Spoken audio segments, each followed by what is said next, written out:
Inatasan ni Bangsamoro Autonomous Region in Muslim Mindanao Chief Minister Abdul Rauf Makakua ang lahat ng minister, deputy minister at pinuno ng mga opisina at ahensya ng BARM na magsumite ng kanilang courtesy resignation. Narito ang ulat ni Luisa Erispe. Ipinag-utos ni Chief Minister Abdul Rauf Makakua ang courtesy resignation sa lahat ng mga ministers, deputy ministers at heads ng mga opisina at ahensya ng gobyerno sa Bangsamoro Autonomous Region in Muslim Mindanao o BARM. Sa memorandum na isinapubliko ng Commission on Elections, kailangan magsumite ng resignation hanggang June 30 o sa Lunes. Hindi naman dinitalye sa liham ano ang dahilan ng kautusan ng Chief Minister, pero may kaugnayan umano ito sa mga seryoso at mabibigat na reklamo na natatanggap nila sa pamunuan sa BARM. Dahil naman dito, ang Commission on Elections aminadong may implikasyon ng courtesy resignation sa ginagawa nilang paghahanda para sa kauna-unahang parliamentary elections na nakatakdang isagawa sa BARM sa Oktubre. Any change ng leadership will always have an implication naman doon sa mga paghahanda kung meron man. Pero sana nga, total naman ito ay medyo mahaba-haba pang panahon kumpara sa nalalapit na halalan.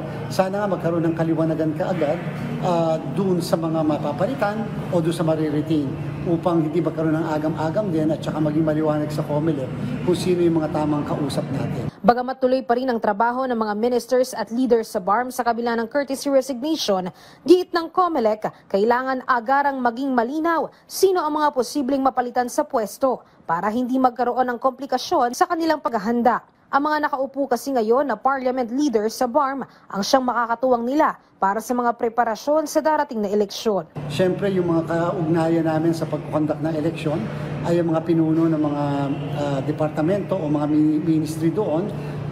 And therefore, tingnan natin kung gaano kabilis mapapalitan, kung magpapalitan ba o kung sakali magkakaroon ba ng pag-retain nung mga nakaupo sa kasalukuyan upang magtuloy-tuloy din yung pakikipag-usap natin sa kanila. Pero sa ngayon, tuloy pa rin naman ang paghahanda ng COMELEC para sa eleksyon sa Oktubre. Lahat na po ng mga dapat gagamitin natin budget ay naihanda na po natin, and pati po yung training ng mga electoral board members, yung mga DESO at saka support staff ay nakalatag na po sa namin, pati po yung mga dates kung lahat kailan ito gagawin. So again, itong buwan ng Hunyo at saka Hulyo ay napaka-crucial, lalong-lalo na kinakailangan matapos namin yung source code, yung trusted build, yung local source code review, yung pag-deposit ito sa Bangko Sentral, yung pong tinatawag na pre-lot, logic and accuracy test, at syempre meron tayong mga mock election.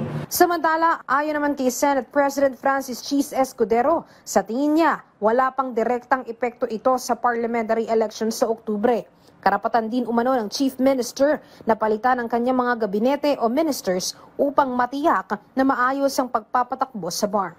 Luisa Erispe para sa Pambansang TV sa Bagong Pilipinas.